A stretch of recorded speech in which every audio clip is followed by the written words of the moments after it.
അപ്പോൾ ഇന്ന് നമ്മൾ കളിക്കാനായിട്ട് പോകുന്നത് മൾട്ടിപ്ലെയർ മിനി മിൽറ്റി ആണ്. സാധാരണ വെക്കേഷൻ ആയിട്ടുണ്ടെങ്കിൽ നമ്മൾ അധികം മൈൻക്രാഫ്റ്റ് ആണ് കേട്ടോ മൾട്ടിപ്ലെയർ ആയിട്ട് കളിക്കാറുള്ളത്. ഇപ്പം പുതിയ വേർഷൻ മൈൻക്രാഫ്റ്റിന് എന്തോ ലൈസൻസ് ഇഷ്യൂ വന്ന കാരണം അതിപ്പോൾ ഓപ്പൺ ചെയ്യാൻ എന്നെ പറ്റുന്നില്ല. അതുകൊണ്ടാണ് നമ്മളിപ്പോൾ മിനി മിൽറ്റി കളിക്കുന്നത്. ഞാനും ഹരിയും നെങ്കും കൂടിയാണ് ഇപ്പോൾ മിനി മിൽറ്റി കളിക്കാനായിട്ട് പോകുന്നത്. ഞങ്ങളങ്ങനെ എപ്പോഴും ഓൺലൈനായിട്ട് ഗെയിംസ് ഒന്നും കളിക്കാറില്ല കേട്ടോ, ഇടയ്ക്കൊക്കെ കളിക്കാറുള്ളൂ. ഇതന്നെ ഇപ്പോൾ ലാസ്റ്റ് സമ്മർ വെക്കേഷൻ ആയിരുന്നു നമ്മൾ ലാസ്റ്റായിട്ട് കളിച്ചിട്ടുണ്ടായിരുന്നത്. പിന്നെ ഇപ്പോൾ കളിക്കാനായിട്ട് രണ്ടാമത് ഇൻസ്റ്റാൾ ചെയ്തതാണ് കേട്ടോ. അപ്പോൾ മൾട്ടിപ്ലെയർ കളിക്കണമെങ്കിൽ ഫസ്റ്റ് ഒരു മാച്ച് കഴിയണം. ആ ഒരു മാച്ചാണ് നിങ്ങൾ നേരത്തെ കണ്ടത്. അപ്പോൾ അതിന് ശേഷം നമുക്ക് മൾട്ടിപ്ലെയർ കളിക്കാനായിട്ട് പറ്റൂ. മാച്ച് കഴിഞ്ഞ പാടന്നെ ഞാൻ അവിടെയുള്ള ഹെൽമെറ്റും സംഭവങ്ങളൊക്കെ ഒന്ന് ജസ്റ്റ് നോക്കി, ഒന്നും കിട്ടിയിട്ടില്ല, പക്ഷെ ഉള്ളതൊക്കെ വെച്ച് അഡ്ജസ്റ്റ് ചെയ്തിട്ടുണ്ട്. പിന്നെ നമ്മൾ കോഡൊക്കെ അടിച്ച് ഇതാ കളിക്കാനായിട്ട് തുടങ്ങി. ഞാൻ എല്ലാവരെയും ജസ്റ്റ് ഒന്ന് പരിചയപ്പെടുത്തി തരാം. റിക്രൂട്ട് ഹാമർ ഞാനാണ്, ഡോക്ടർ രംഗു ഷൂട്ടർ ബൈ ഷോപ്പ് ഹരി. പ്രൊനൗൺസിയേഷനിൽ എന്തെങ്കിലും മിസ്റ്റേക്ക് വന്നിട്ടുണ്ടെങ്കിൽ അത് കാര്യമാക്കാം. ഇനി ഓപ്പോസ്റ്റാണ് നമ്മൾ എടുത്തിട്ടുള്ളത്. 15 മിനിറ്റാണ് മാച്ച് ഡ്യൂറേഷൻ. അപ്പം നമ്മുടെ മാച്ച് ഇതാ അവിടെ തുടങ്ങിയിട്ടുണ്ട്. ആദ്യം തന്നെ പറയാം, ഇതിൽ മര്യാദയ്ക്ക് കളിക്കാൻ അറിയുന്ന ആൾ രംഗു ആണ് കേട്ടോ. അവനാണ് മര്യാദയ്ക്ക് ഷൂട്ട് ചെയ്യാനൊക്കെ അറിയൂ. എനിക്ക് അറിയാമായിരുന്നു, ഞാൻ ഇങ്ങനെ പഠിച്ച് ഇങ്ങനെ വരുമായിരുന്നു. അപ്പോഴാണ് വെക്കേഷൻ കഴിഞ്ഞു, പിന്നെ അവൻ പോയി ആകെ മൊത്തം അലമ്പായി, ടച്ചൊക്കെ വിട്ടുപോയി. ഇതിനാണെങ്കിൽ ഒരു 2-3 ദിവസം കളിച്ചാലേ നമുക്ക് ആ ഒരു ടച്ച് കിട്ടും, അല്ലെങ്കിൽ ആ ഒരു സംഭവം കിട്ടും. കുറേ കാലത്തിന് ശേഷം കളിക്കുന്ന ആയതുകൊണ്ട് തന്നെ എൻ്റെ ടച്ചൊക്കെ ആകെ വിട്ടുപോയിട്ടുണ്ടായിരുന്നു. ഞാൻ ആരുടെ മേത്തേക്കാണോ ഷൂട്ട് ചെയ്യുന്നത് അവരുടെ മേത്തൊന്നും കൊള്ളുന്നേ ഉണ്ടായിരുന്നില്ല. പക്ഷെ രംഗു ഹരി ഷൂട്ട് ചെയ്യുന്നത് എൻ്റെ മേത്ത് കറക്റ്റ് കൊള്ളുന്നുണ്ടായിരുന്നു കേട്ടോ. ഇതൊക്കെ കൊണ്ട് നിങ്ങൾക്ക് ഇടയ്ക്കിടയ്ക്ക് ആ യുവർ കിൽഡ് എന്ന് പറഞ്ഞിട്ടുള്ള സംഭവം കാണാനായിട്ട് പറ്റും. കാരണം ഞാൻ ജനിക്കുന്നതും മരിക്കുന്നതൊക്കെ ഒരേ ടൈമിലാണ്.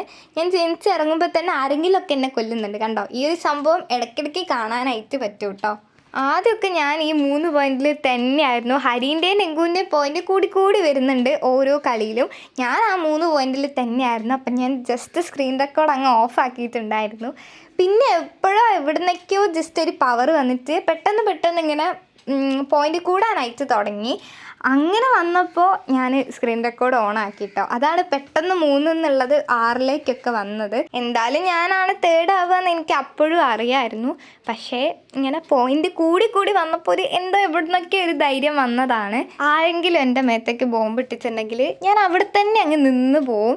അതെന്തുകൊണ്ടാണ് എനിക്ക് അങ്ങനെ എന്ന് അറിയില്ല. ഞാൻ ആ മൂവ് ചെയ്യുന്ന ബട്ടൺ എത്ര പിടിച്ച് നീക്കിയാലും അങ്ങ് ആ ഒരു ഭാഗത്തു നിന്ന് ഇങ്ങനെ തിരിഞ്ഞ് കളിച്ചു പോവും. അത് ചിലപ്പോൾ കുറച്ച് കാലത്തിന് ശേഷം ഞാനിത് കളിക്കുന്നത്.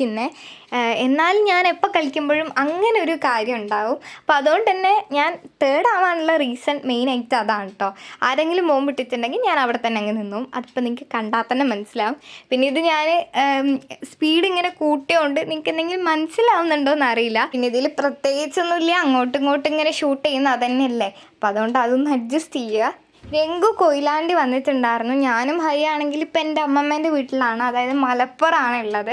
അതുകൊണ്ടാണ് ഞങ്ങൾ വീഡിയോ കോൾ ചെയ്തിട്ട് ഇങ്ങനെ മൾട്ടിപ്ലെയർ കളിക്കുന്നത്. അതാണ് കേട്ടോ നിങ്ങൾ അവിടെ മറ്റേ വാട്സപ്പിൽ ആ പ്രൊഫൈലിൻ്റെ ആ ഒരു സംഭവം കാണുന്നത്. അതെങ്ങനെയാണ് എനിക്ക് നീക്കാമെന്ന് അറിയില്ല. ഞാൻ ജസ്റ്റ് ഫസ്റ്റ് ഒന്ന് അങ്ങോട്ടൊക്കെ പിടിച്ച് നീക്കിയിട്ടുണ്ടായിരുന്നു, പക്ഷെ ഒന്നും സംഭവിച്ചിട്ടില്ല. അപ്പം ഞാൻ വിചാരിച്ചു ആടെ തന്നെ നിന്നോട്ടെ എന്ന് വിചാരിച്ചു. നിങ്ങൾക്ക് ജസ്റ്റ് ഒന്ന് ശ്രദ്ധിച്ചാൽ മനസ്സിലാവും ഞാൻ എവിടെയാണോ റീസ്പോൺ ആവുന്നത് അതിൻ്റെ 2 സൈഡിലായിട്ടും ഹരിൻ്റെയും ഉണ്ടാവും. അതായത് ഞാൻ സെൻട്രലിലായിരിക്കും. അപ്പോൾ അതുകൊണ്ട് തന്നെ അവർക്ക് ഷൂട്ട് ചെയ്യാൻ ഭയങ്കര സുഖമാണ്. 2 ആൾക്കും കൂടി എന്നെ ഇട്ട് പൊതിരെ ഷൂട്ട് ചെയ്യാം. എനിക്കാണെങ്കിൽ മര്യാദയ്ക്ക് ഷൂട്ട് ചെയ്യാൻ അറിയില്ലല്ലോ. സത്യം പറഞ്ഞാൽ എനിക്കിങ്ങനെ ഗെയിമിംഗ് വീഡിയോസ് ഒന്നും ചെയ്യുന്ന വലിയ ഇഷ്ടമല്ല. പിന്നെ ചാനലിൽ ഇങ്ങനെ വീഡിയോസൊക്കെ ഇടയ്ക്കിടയ്ക്കെങ്കിലൊക്കെ ഒന്ന് ഇടണ്ടേ. അപ്പം ആകെയുള്ള കണ്ടന്റ് എന്താണെന്ന് വെച്ചിട്ടുണ്ടെങ്കിൽ ഡേ ഇൻ മൈ ലൈഫാണ്. എല്ലാ ദിവസവും ഇങ്ങനെ ഡേ ഇൻ മൈ ലൈഫ് എന്നെ ഇട്ടുകൊണ്ടിരുന്നാൽ നിങ്ങൾക്കും ബോറടിക്കും, എനിക്കും ബോറടിക്കും. അപ്പോൾ അതുകൊണ്ടാണ് ഇടയ്ക്കിടയ്ക്ക് ഇങ്ങനെ 2-3 ഗെയിമിംഗ് വീഡിയോസൊക്കെ കാണുന്നത്. ഞങ്ങൾ ഇടയ്ക്കിടയ്ക്ക് കളിക്കുമ്പോൾ സ്ക്രീൻ റെക്കോർഡ് ചെയ്യുന്നതാണ് കേട്ടോ. കുറേ നേരമായില്ലേ നിങ്ങൾ എൻ്റെ വോയിസ് ഇങ്ങനെ കേട്ടുകൊണ്ടിരിക്കുന്നു. അപ്പോൾ നിങ്ങൾക്ക് തന്നെ ഒരു ഇറിറ്റേഷൻ പോലെ ഉണ്ടാവും.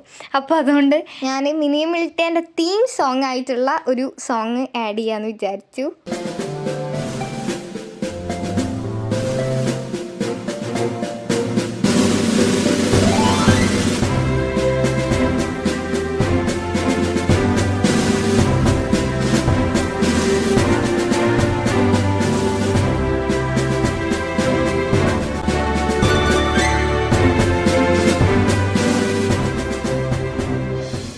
അപ്പോൾ ഫസ്റ്റ് മാച്ചിൽ ഞാൻ ആദ്യം പറഞ്ഞ പോലെ തന്നെ രംഗു ആയിരുന്നു ജയിച്ചിട്ടുണ്ടായിരുന്നത്. പിന്നെ നമ്മൾ ഒരു മാച്ചും കൂടി കളിക്കാമെന്ന് വിചാരിച്ചു.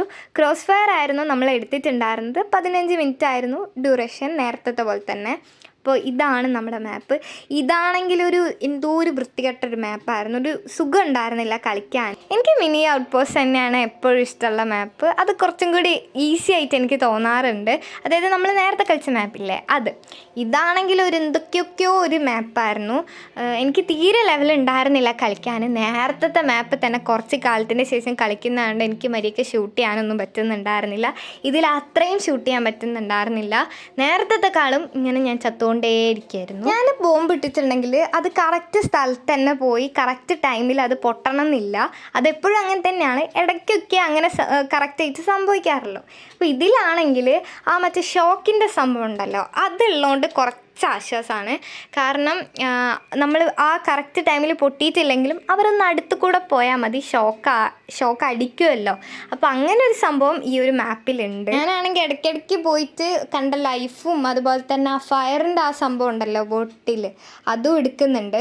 എനിക്ക് ഈ മാപ്പ് ശരിക്കും അറിയാത്തതുകൊണ്ട് തന്നെ ഞാൻ വെറുതെ അങ്ങോട്ടും ഇങ്ങോട്ടൊക്കെ ഇങ്ങനെ നീങ്ങി കളിക്കുമായിരുന്നു. എനിക്ക് ആരെങ്കിലും എവിടെയെങ്കിലുമൊക്കെ ഉണ്ടോയെന്ന് തന്നെ ഈ ഒരു മാപ്പിൽ നിന്ന് മനസ്സിലാവുന്നുണ്ടായിരുന്നില്ല. ഇത് അത്യാവശ്യം കുറേ ഉണ്ട് കേട്ടോ. ഞാൻ വിചാരിച്ച് കുറച്ച് താഴേക്ക് പോയപ്പോൾ ചത്ത്. പക്ഷേ ഇല്ല ഗൈസ്, കുറച്ച് താഴേക്ക് വരുമ്പോൾ അവിടെയും ഇവിടെയും ഇങ്ങനെ നമ്മൾ പിടിച്ചു നിർത്താൻ അല്ലെങ്കിൽ നമ്മൾ സേവ് ചെയ്യാൻ കുറച്ച് സംഭവങ്ങളൊക്കെ ഉണ്ട്. രംഗുവിനാണെങ്കിൽ മറ്റേ AK-47 പോലത്തെ ആ ഒരു തോക്ക് കിട്ടിയിട്ടുണ്ടായിരുന്നു. അപ്പോൾ ഇടയ്ക്കിടയ്ക്ക് അവൻ അത് വെച്ച് പേടിപ്പിക്കുന്നുണ്ട്. എന്നാലും നമ്മൾ അത് എടുക്കാൻ സമ്മതിക്കാറില്ല. കാരണം എനിക്കും ആയിരിക്കും അത് കിട്ടിയിട്ടില്ലല്ലോ. ഈ ഒരു മാച്ച് ഞാൻ ഫുള്ള് എടുത്തിട്ടുണ്ടായിരുന്നില്ല. അപ്പോൾ വിന്നർ രംഗു തന്നെയായിരുന്നു. അപ്പോൾ ഇത്രയേ ഉള്ളൂ. എല്ലാവർക്കും ബൈ.